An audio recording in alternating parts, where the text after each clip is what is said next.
வணக்கம் சினிமா ரசிகர்களே. தமிழ் திரையுலகில் எத்தனையோ சுவாரஸ்யமான கதைகள் உண்டு.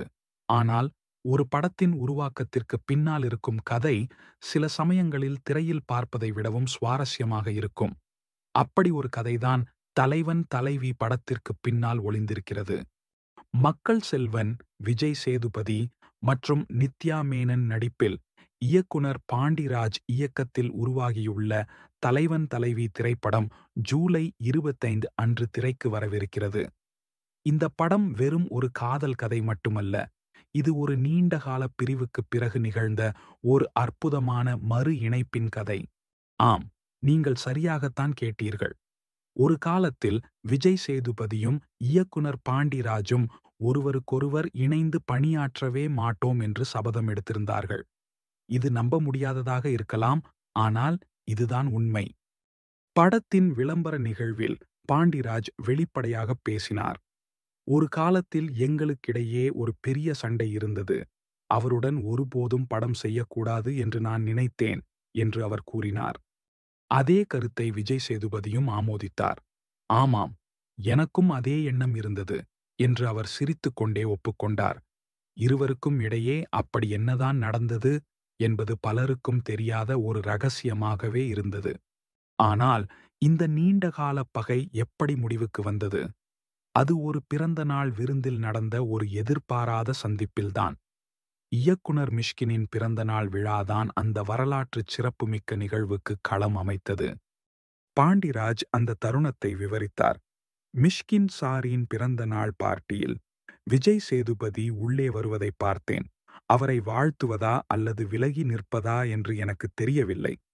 ஒரு கட்டத்தில் மிஷ்கின் சார் கேக் வெட்டுவதற்காக அனைவரையும் ஒன்றாக கூடும்படி அழைத்தார்.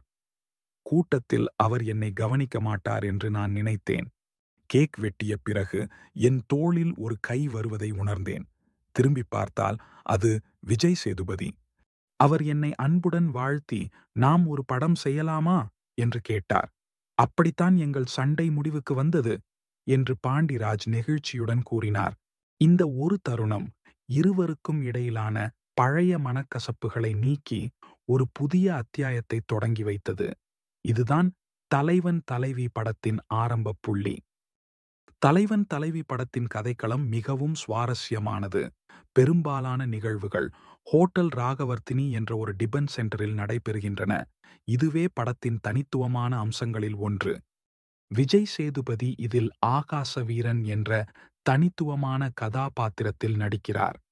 நித்யா மேனன் அவரது மனைவி பேரரசியாக வருகிறார்.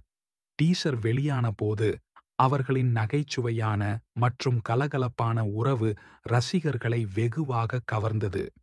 பாண்டிராஜ் இந்த படத்தை ஒரு ரக்கட் லவ் ஸ்டோரி என்று வர்ணித்துள்ளார். இது ஒரு வழக்கமான காதல் கதை அல்ல, மாறாக யதார்த்தமான, சில சமயங்களில் முரட்டுத்தனமான, ஆனால் ஆழமான அன்பை பேசும் ஒரு காதல் நகைச்சுவை படம். தலைவன் தலைவி படத்தில் விஜய் சேதுபதி மற்றும் நித்யா மேனன் மட்டுமல்லாமல் ஒரு பெரிய நட்சத்திர பட்டாளமே இணைந்துள்ளது. Yogi Babu, செம்பன் Vinod Jose, Saravanan, RK.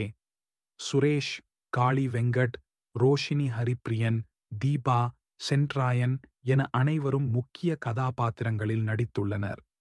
இவர்கள் அனைவரும் தமிழ் சினிமாவில் தங்கள் வலுவான நடிப்பால் அறியப்பட்டவர்கள். இவர்களின் பங்களிப்பு படத்திற்கு மேலும் பலம் சேர்க்கும் என்பதில் சந்தேகமில்லை. தலைவன் தலைவி படத்தை பாண்டிராஜ் எழுதி இயக்கியுள்ளார். சத்யஜோதி பிலிம்ஸ் நிறுவனம் இந்த படத்தை பிரம்மாண்டமாக தயாரித்துள்ளது. சந்தோஷ் நாராயணன் இசையமைத்துள்ளார். அவரது இசை படத்திற்கு ஒரு புதிய பரிமாணத்தைச் சேர்த்துள்ளது. எம். சுகுமார் ஒளிப்பதிவு செய்ய பிரதீப் இ. ராகவ் படத்தொகுப்பு பணிகளை மேற்கொண்டுள்ளார். இந்த திறமையான தொழில்நுட்ப கலைஞர்களின் கூட்டணி தலைவன் தலைவி படத்தை ஒரு சிறந்த பொழுதுபோக்கு அனுபவமாக மாற்றியுள்ளது. ஒரு பழைய சண்டையை மறந்து ஒரு புதிய நட்புடன் உருவான இந்த தலைவன் தலைவி திரைப்படம் ஜூலை 25 அன்று திரையரங்குகளில் வெளியாகிறது. இது ஒரு காதல் நகைச்சுவை படம் மட்டுமல்ல, உறவுகளின் முக்கியத்துவத்தையும் எதிர்பாராத திருப்பங்களையும் பேசும் ஒரு படம். குடும்பத்துடன் சென்று ரசிக்கக்கூடிய ஒரு அற்புதமான பொழுதுபோக்கு படமாக இது இருக்கும். திரையரங்குகளில் தலைவன் தலைவியை கண்டு ரசித்து இந்த சுவாரஸ்யமான பயணத்தின் ஒரு பகுதியாக மாறுங்கள்.